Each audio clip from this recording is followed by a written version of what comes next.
Sí, adelante, dale, dale. Mi nombre es Juan Amaya, yo soy residente de tercer año de la Universidad Libre en el programa de Ortopedia y Traumatología y como instructor tengo a mi docente que es el doctor Carlos Navarro.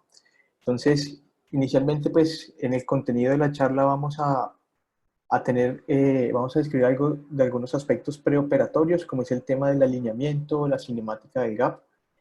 Algo muy importante que vamos a realizar en este caso es el tema de pues, la comparación de algunas técnicas quirúrgicas, como es el caso de la del doctor Krakow y la del doctor Leo Whiteside. Y también vamos a definir tal vez la parte más importante, que son todos los escenarios de la deformidad en valgo que vamos a tener cuando pues, la rodilla se encuentra apretada o tensa durante flexo-extensión o solamente en la flexión o la extensión. Entonces, continuando con esto, iniciamos con el primer aspecto que el doctor Kenneth Krakow describe en uno de sus artículos, que es el tema del alineamiento, el cual en este caso, pues, lo fundamental acá es el eje mecánico, como observamos en la imagen. Lo normal es lo que consideramos en la imagen A, que el eje mecánico que discurre del centro de la cabeza femoral hasta el centro del tobillo, pues a nivel del pilón tibial, debe discurrir pues por el centro de la rodilla. Como observamos en la imagen de la derecha, pues cuando obtenemos o estamos enfrente de una rodilla en valgo, pues vamos a tener que en este caso el centro de la articulación o el centro de la rodilla va a encontrarse completamente medial con respecto a donde discurre el eje mecánico. Entonces, con base en esto, tenemos que tener claro algunos conceptos que en este caso, pues el eje anatómico corresponde aproximadamente a unos 5 a 6 grados con respecto al eje mecánico de la extremidad del miembro inferior. Y también el doctor Krakow en este caso pues cita el tema de algunos parámetros los cuales nos pueden ayudar pues para calcular esto, como es el caso del ángulo femorotibial o el eje mecánico en este caso solamente del fémur. Y algo que es importante destacar en este caso, nos menciona es que es considerada como un valgo a nivel de la rodilla con un ángulo femorotibial que corresponda a mayor de 10 grados. Sin, eso no significa, él hace la salvedad, que cuando un paciente obtiene pues, por encima de los 8 grados no significa que tenga una deformidad en valgo, pero en este caso cuando es más de 10 grados ya es algo muy importante o en este caso marcado. Continuando con eso, uno de los puntos que él aborda es el tema de la incisión y con respecto a la exposición, con eso pues hay múltiples debates en este caso. Algo, tal vez lo más recalcable en este caso es que el abordaje parapatelar medial es el más indicado o el más utilizado y más familiarizado para muchos cirujanos, como observamos acá en la imagen, pues con sus respectivos reparos anatómicos. Algo muy importante es que debido a que nos permite pues una versión por parte de la patela muy fácil, nos va a conllevar a que podamos tener una muy buena exposición de todas las estructuras a nivel articular, sobre todo con el tema de flexión. Y independientemente que la deformidad en este caso pues esté expensas, sobre todo el valgo, que son estructuras laterales a nivel de la rodilla, nos permite una muy buena exposición por parte de este. En uno de los estudios que el doctor Krakow compara, cita algún estudio que realizó Kevlich, donde se realizaba un abordaje pues, incidiendo el retináculo lateral. Entonces, entre las ventajas que Kevlich propuso, o en este caso exponía José, en su estudio, corresponde a que pues, con un abordaje lateral uno va a tener una exposición pues, mucho más directa con respecto al aspecto ligamentario y al retináculo lateral, y aparte de eso hay un menor riesgo de vascularización por parte de la patela. Pero una vez pues, se propuso esta técnica quirúrgica, pues existieron muchos detractores con respecto a eso, y uno de los puntos importantes hacía referencia con el tema pues, a la posición del tubérculo tibial, que en este caso se encuentra un poco lateral hacia la línea media. Entonces, ¿qué pasaba con esto? Conllevaba que pues, la posición en este caso del tubérculo anterior de la tibia pues, evitara su visualización en un aspecto medial, y que como consecuencia para manejar pues, esta limitación de cierta forma se caracterizara porque tocaba realizar una osteotomía en wafer que él mencionaba del tubérculo anterior de la tibia. Por otra parte, el otro aspecto o desventaja que en este caso presentaba este tipo de exposición lateral se va a caracterizar por que había una insuficiencia o una limitación para el cierre de la herida por el tema de los colgajos. Entonces eso conllevaba a que en este caso se tuviera que realizar una capsulotomía en Z para poder realizar o lograr un avance del FATPAD y en ese caso obtener un mejor cierre. Sin embargo, pues estaba descrito, o él lo describieron, que había múltiples complicaciones con el tema a nivel de la herida. Por otra parte, un aspecto muy importante es el tema de la cinemática del gap. Entonces, en este caso, pues obviamente el objetivo que se busca con el gap es que este sea estable durante todos los arcos de movimiento de la rodilla, durante la flexoextensión. Entonces, por ende, se va a obtener pues una simetría de los tejidos blandos en este caso, y como consecuencia, lo que buscaba en este caso es que si hay una simetría en los tejidos blandos, es muy claro este aspecto, que obviamente como consecuencia no va a existir pues un soporte primario adecuado por parte de los componentes tanto tibial como femoral, y tampoco va a tener una estabilidad adecuada pues durante los movimientos antagónicos por parte de la rodilla. Con base en eso se planteaba el aspecto que pues, la evaluación preoperatoria era fundamental en este tipo de pacientes, con unas radiografías pues, panorámicas de miembros inferiores, y en este caso prequirúrgico también es muy importante el tema de determinar si la deformidad era corregida o cambiaba durante las formas de las pruebas de estrés. Algo también que mencionaban acá en este aspecto es que es importante que una vez los componentes pues estaban colocados y se realizaba la resección total de los osteofitos, se debía realizar una nueva evaluación por parte de los estreses y pues, con respecto a la rodilla para determinar qué tipo de inestabilidad se presentaba en este caso. Con respecto a la secuencia de las estructuras que se deben liberar cuando tenemos una deformidad en valgo para un reemplazo primario, pues lo más importante que tenemos que tener en cuenta es que muchos autores dicen que no hay una secuencia establecida para que usted realice ese orden y pues de la liberación de las estructuras.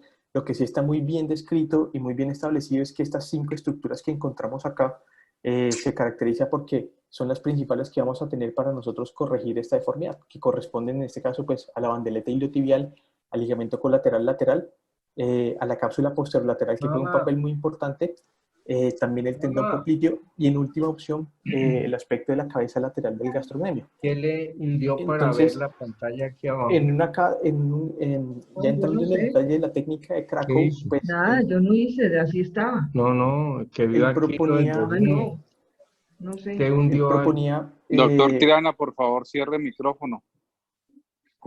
Oiga, qué vergüenza. José.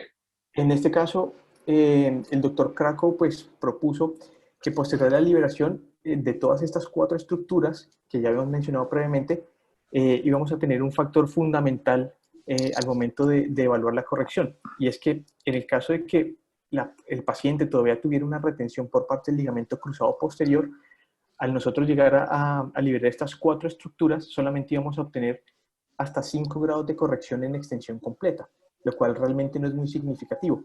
Pero estaba escrito también que al momento de realizar una liberación por parte del ligamento cruzado posterior, aparte de estas 4 estructuras, se iba a conllevar a que el grado de corrección fuese mucho mayor e incluso llegara hasta unos 9 grados. Por esa parte, es bastante significativo pues, el tema de retener o no el cruzado. Algo importante que también mencionaba el doctor Krakow es que con el tema de la liberación inicial del ligamento colateral, generalmente nos va pues, a proveer por lo menos unos 4 grados en el momento de corrección.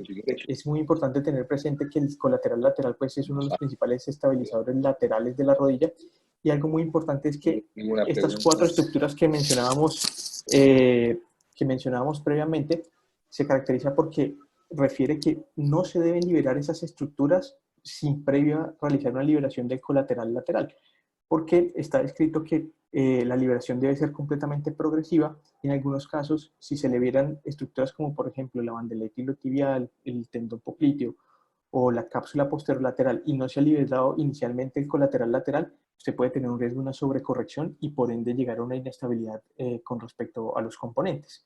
Entonces es muy importante tener en cuenta este aspecto. Por otra parte, seguía mencionando que cuando el arco de movimiento, pues en este caso lo describen cuando se encuentra apretado o tenso en la articulación, es muy importante porque si obtenemos que el aspecto lateral se va a encontrar de esta forma, por lo que tenemos una deformidad en valgo, pero se encuentra, en este caso, apretado durante todo el arco de movimiento de la rodilla, encontramos que deberíamos realizar solamente la liberación del ligamento colateral lateral para obtener una corrección de la deformidad. Pero es muy importante porque el doctor Krakow mencionaba en este caso que si solamente lo teníamos apretada la rodilla al momento de valorar los gaps durante la extensión, entonces las estructuras que debíamos considerar para la liberación correspondería solamente en este caso a la bandeleta iliotibial y al tendón popliteo. Por otra parte, cuando se encontraba que la rodilla estaba o la articulación estaba tensa o apretada durante los arcos de flexión, en este caso ya consideraríamos lo que corresponde a la cápsula posterolateral y también el ligamento popliteo fibular. Entonces es algo muy importante que debemos tener en cuenta. También Krakow mencionaba en este caso que una vez se realizaba la liberación de todas las estructuras laterales, como hemos venido mencionando, y todavía se encontraba pues insuficiente, sobre todo en este caso en el aspecto medial de la rodilla, entonces entramos a considerar pues qué técnicas podíamos realizar con respecto al ligamento colateral medial. Entonces en la imagen lo que observamos es que pues el ligamento colateral medial está laxo en este caso, y por ende pues se debe realizar algún tipo de técnica o maniobra pues para solucionar este aspecto. Entonces, en uno de los casos que mencionaba Krakow es el avance con respecto del ligamento colateral medial con respecto a su origen insercional a nivel del fémur. Como observamos en la imagen, pues que básicamente se cambia su origen o su punto de inserción y posteriormente se tensa con una sutura continua, lo cual conllevaría a que pues obviamente ya el ligamento colateral medial no se encuentre tenso y no se encuentre laxo y ya pues logra un grado de tensión adecuado corrigiendo la deformidad. Por otra parte, uno de los autores principales que también delimita su técnica es el doctor Leo Whiteside, en el cual pues él menciona unos principios básicos que en este caso son similares en todos. Como observamos en la imagen, pues el punto A corresponde básicamente al eje mecánico, pues es al eje AP con respecto al fémur, y con respecto al punto B, básicamente correspondería pues al eje transepicondilar. Entonces es muy importante tener en cuenta que cuando estamos observando acá el círculo rojo, nos corresponde que en este caso la superficie distal del cóndilo femoral medial es la que realmente nos va a dar una posición adecuada para el momento del balance o del corte. Y como observamos, pues en este caso una deformidad en valgo, pues el cóndilo lateral estaría mucho menos afectado o prácticamente nulo a nivel del corte. Entonces, lo que mencionábamos, que el eje AP del fémur nos va a proveer pues, esa línea, ese alineamiento rotacional al momento del reemplazo, y que también necesitamos pues, un balance ligamentario que en este caso va a estar basado sobre todo pues, en los componentes iniciales que ya hemos mencionado. Con respecto a eso, pues hay muchos estudios cinemáticos que determinan que pues, una superficie intacta de la articulación pues, nos va a dar como referencia pues, esto que mencionamos en todos los arcos durante la flexoextensión. Con respecto a esto, pues es muy importante tener presente el tema de que si la contractura es en flexión y extensión, pues va a requerir de diferentes procesos que a diferencia que si solamente fuese durante un solo arco de movimiento. Entonces, algo muy importante es esto que mencionábamos, el tema con respecto a los cortes paralelos, al eje transepicondilar, como observamos acá en la imagen inferior, que están todos estos, los cortes con respecto a la guía, son completamente pues, paralelos al eje transepicondilar que hemos mencionado anteriormente, y que corresponderían a que se localicen pues, completamente perpendicular al eje AP que hemos mencionado previamente. Aparte de eso, como observamos acá en este caso, pues la tibia está completamente pues, en su deformidad en valgo, como veníamos mencionando, y lo que se debe tratar de corregir con respecto en el plano sagital es el slope de la tibia, que sea de 4 a unos 7 grados aproximadamente. Entonces, una vez se coloca la guía de corte para el componente de la tibia, encontramos que la guía, como observamos acá, está completamente paralela a la superficie articular y perpendicular tanto al eje mecánico y anatómico, pues que en la tibia ya sabemos que son equivalentes. Una vez se realiza la inserción de los componentes, entonces es importante determinar con respecto al aspecto lateral lo que vamos a evaluar. Entonces vuelven y citan las estructuras que habíamos mencionado anteriormente como lo viene siendo el colateral lateral, el popliteo y la cápsula, que son las principales. En este caso, el doctor Whiteside hace la mención principal de que pues, el colateral lateral es un estabilizador no solamente en flexoextensión, sino que también confiere un grado de estabilidad, sobre todo en la rotación externa por parte de la rodilla, y que la esquina posterolateral da un grado de estabilidad tanto en flexión como en extensión, pero sobre todo la extensión a nivel del componente primario. Y por parte del tendón popliteo, pues vamos a encontrar que es un estabilizador principalmente en varo durante la flexoextensión. Entonces, estos puntos tenemos que tenerlos presentes. Cuando mencionamos esta técnica, son las tres estructuras fundamentales que debemos tener en cuenta durante la flexoextensión para lograr un balance adecuado. Entonces, cuando estamos hablando de las otras estructuras, como es el caso de la cápsula posterolateral o el caso de la bandeleta iliotibial, es muy importante pues, conocer que la bandeleta pues, contribuye a la estabilidad del aspecto lateral de la rodilla en extensión, y que cuando obtenemos una flexión de la rodilla a 90 grados ya no va a aportar ningún tipo de estabilidad. Con respecto a la cápsula lateral, pues esta se va a mantener generalmente tensa durante la extensión completa, pero con respecto a los grados de flexión se va a considerar completamente insuficiente. Entonces, esto debemos siempre conocerlo. Y pues estas dos estructuras al momento de su liberación nos va a proveer que esa rodilla que se encuentra pues apretada en extensión completa no vaya a afectar, en este caso, la flexión. Entonces, vamos a entrar a describir los tres escenarios en los cuales encontramos una rodilla que se encuentra tensa o apretada, siempre el aspecto lateral, en este caso durante todo el arco de movimiento de la rodilla que correspondería a la flexoextensión. Entonces, una vez está, ya tenemos en la imagen de la izquierda pues colocados los componentes de prueba, entonces se evalúa pues una rigidez en flexión inicialmente, y como consecuencia lo que se consideraría en este caso es que el orden que vimos mencionando anteriormente, porque es muy posible que cuando se realiza la liberación de algunas estructuras, la liberación en este caso de la bandeleta iliotibial o de la cápsula posterior, puede que no sean necesarias, entonces para no llevar una sobrecorrección. Entonces, en el orden de ideas, la posición en la que se debe realizar la corrección correspondería pues a una rodilla que se encuentra en una flexión de 90 grados, como observamos en la imagen, con el bisturí, pues inicialmente la primera estructura que vamos a liberar es el tendón popliteo, y básicamente nos indica que la liberación debe ser en su origen insercional a nivel femoral, debe ser de anterior a posterior, y lo que nos describe la técnica es que vamos a obtener unos 5 a 10 milímetros de retracción para poder corregir la deformidad. Posteriormente a eso, si a la liberación del popliteo todavía presenta rigidez en la rodilla o se encuentra tensa en este caso, procedería pues a la liberación del ligamento colateral lateral, obviamente en su inserción venosa, también desde el aspecto femoral. Y finalmente, si estas dos estructuras no han corregido la deformidad, se procedería a la liberación de la cápsula de la esquina posterolateral. En este caso, cuando estamos hablando de que persista la rigidez, sobre todo en el aspecto de la extensión, ya consideraríamos, como observamos en la imagen de la izquierda, pues la liberación de la bandeleta iliotibial, que en este caso es muy importante tener este reparo anatómico, que la liberación debe realizarse superior a la interlínea articular, y sería la última estructura pues para liberar. En la imagen de la derecha ya básicamente nos representa, posterior a la liberación de las estructuras ya mencionadas, cómo se obtendría un balance, una rodilla balanceada que se encuentra en este caso laxa desde el aspecto medial. Y cuando encontramos esa situación que se puede encontrar un poco laxa del componente medial y lateral posterior a la liberación de todas las estructuras, pues el doctor Whiteside menciona que se podría corregir la deformidad, o en este caso esa situación, colocando un injerto de tibia un poco más grande.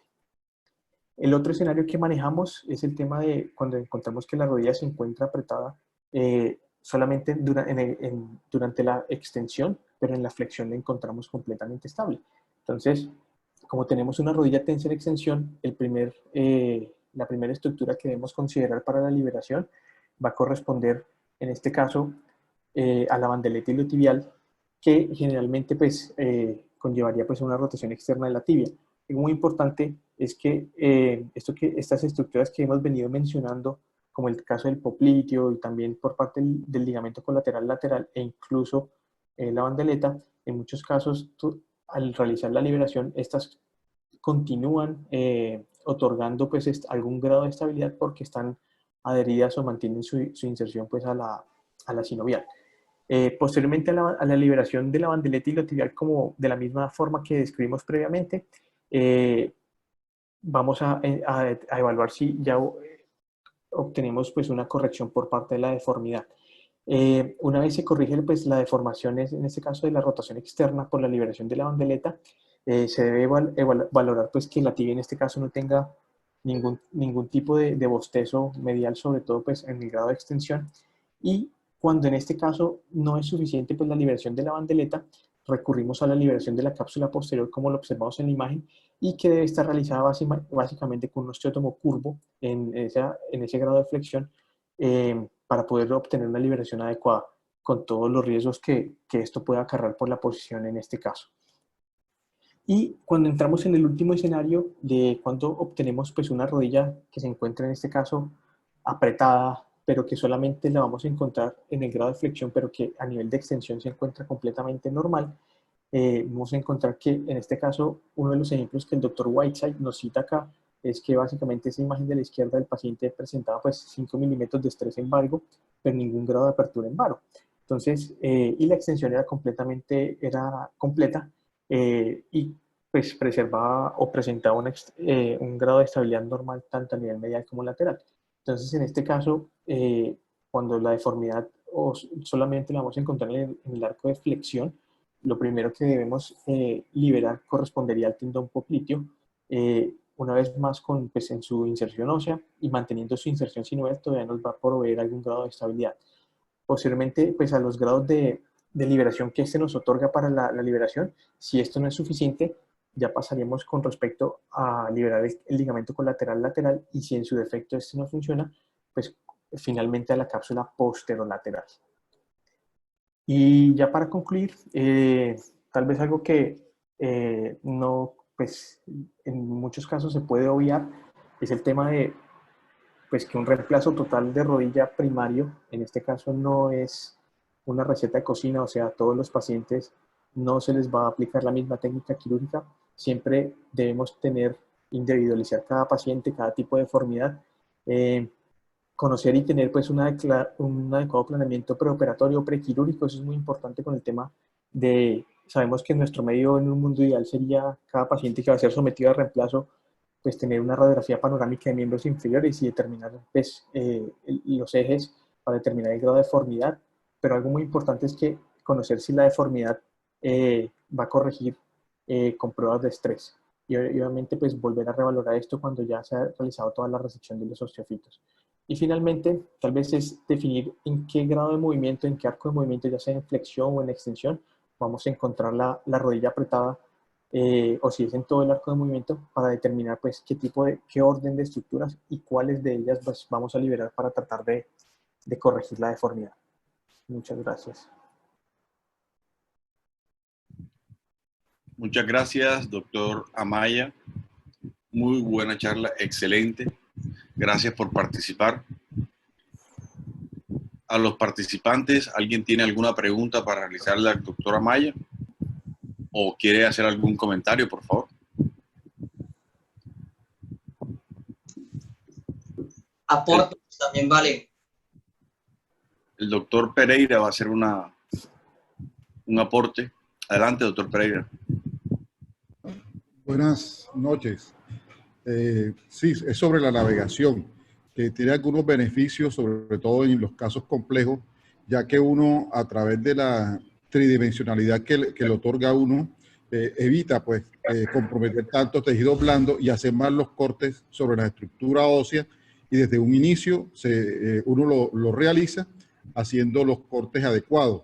Entonces es un beneficio que tiene la navegación, aunque ya sabemos que está muy discutida y no está muy difundida, pero es un beneficio que tiene uno, sobre todo en pacientes con tanta complejidad. Buenas, doctor Pereira, de acuerdo, o sea, la navegación, en este momento en Colombia tenemos 2 equipos que están entrando, que es el Navio de Smith & Nephew y el Meiko de Stryker. Ellos están en todo el proceso para empezar a traerlos en Colombia. Ambos de alguna u otra manera lo que permiten es que al simular los gaps, inflexión y extensión, nos permiten de alguna manera, digámoslo, violar un poco esos cortes que tenemos acostumbrados y metidos en la cabeza del slope de 3 grados, de la rotación externa, para hacer unos cortes unos cuantos grados alternados, pero facilitar de esta manera el balance de las partes blandas en el posoperatorio. Entonces lo que ellos muestran es que de pronto, por ejemplo, no cortan con una rotación externa de 3 grados, sino de 2.8 grados, por poner un ejemplo, y facilitan de esta manera que la liberación sea mucho más sencilla. Al hacer la liberación más sencilla, la cirugía se vuelve más rápida, y al haber menos liberación se vuelve menos doloroso para el paciente. Entonces, sí, en los pacientes con deformidades severas en varo y en valgo, la navegación nos permite simplificar un poco la cirugía. ¿De acuerdo con eso? Sí, te hago comentarios porque nosotros tuvimos la experiencia durante 5 años manejando el navegador de Brown y posteriormente el de Johnson & Johnson, y la verdad es que el beneficio era muy bueno, a pesar de que las limitantes eran en cuanto a tiempo. Lógicamente, reproducir una navegación te demoras tú 30, 40 minutos más que una cirugía a mano alzada. Entonces, cuando tú manejas volúmenes, pues no te es rentable ese tipo de beneficio. Pero cuando son casos muy complejos y muy puntuales, sí existe un beneficio con relación a la búsqueda de esta estabilidad basada en la navegación. Sí, se supone que lo que ofrecen Smith y Stryker, en realidad Stryker tiene su tiempo de calibración, lo que pasa es que tiene un costo adicional porque requiere una tomografía prequirúrgica, pero en promedio ellos tienen el costo de la calibración, el tiempo de calibración de la navegación en 8 minutos. Entonces se supone en ese orden de ideas que lo que te están agregando de cirugía son 8 minutos, pero te simplifican el tiempo quirúrgico en cuanto a liberación de partes blandas. Entonces, por ejemplo, el grupo de la clínica, si no estoy mal, es la clínica Condes, pero el grupo de los chilenos que utilizan mucho el MEICO, que ellos dicen que están demorando en promedio 40 minutos en un reemplazo de rodilla piel a piel navegado. Entonces ya se vuelve un tiempo en realidad bastante competitivo en cuanto a tiempo, pero ojo que el MEICO requiere una tomografía prequirúrgica para el planeamiento.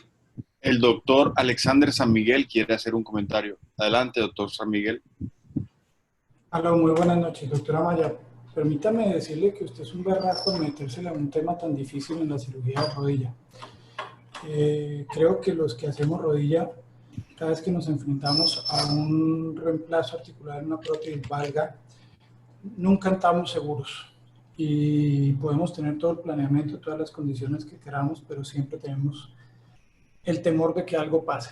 Bueno, para hacer algunas precisiones, ¿listo? Antes de entrar a una prótesis valga, uno debe estar seguro y no solo sirve en la parte de los paraclínicos y la ortorradiografía o las radiografías panorámicas con apoyo monopodal, el tener definido si se trata de un valgo reducible o no reducible. Eso define la rigidez de la parte lateral de la rodilla, pero también tenemos que establecer la estabilidad medial de la rodilla, ¿listo?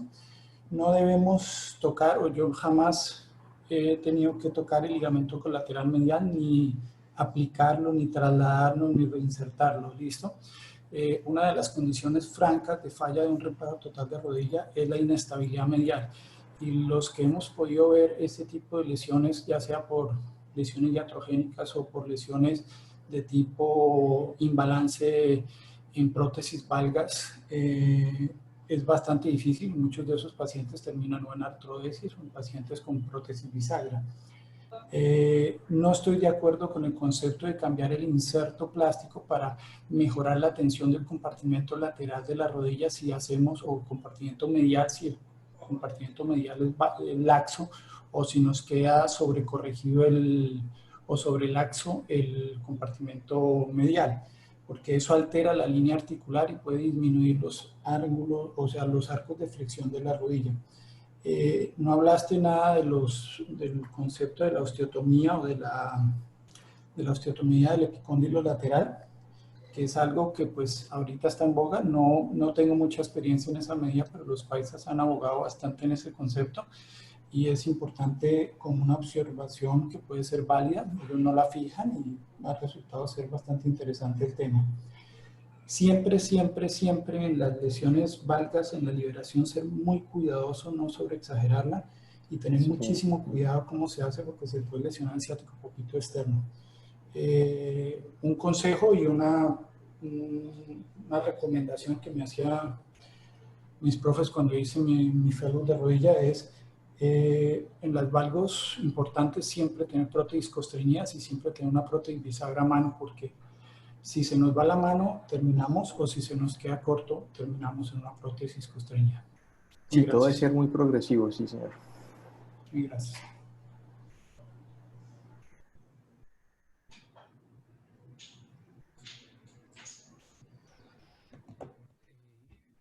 Yo hago un comentario, yo no sé, con respecto a la liberación del ciático popliteo, ¿qué opinen? Yo por lo menos pienso, estoy de acuerdo que si uno ya piensa que la corrección va a requerir una liberación tan grande que el ciático popliteo está en riesgo, es mejor aumentar la constricción para no tener que liberar tanto y hacer una cirugía un poco menos americana y más alemana, inclinándose más a prótesis de mayor constricción, inclinándose más a bisagras, y evitar el riesgo de lesionar el ciático popliteo.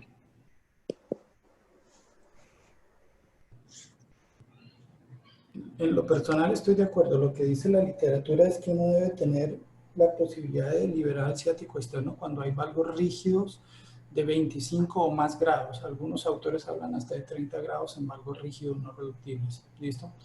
Pero gracias a Dios son los casos más escasos, digámoslo así. Respecto a eso, el doctor Cobo, Bernardo Cobo, nos realiza la pregunta: ¿a partir de cuántos grados de valgo sería prudente entonces realizar una neurolisis del ciático popliteo externo?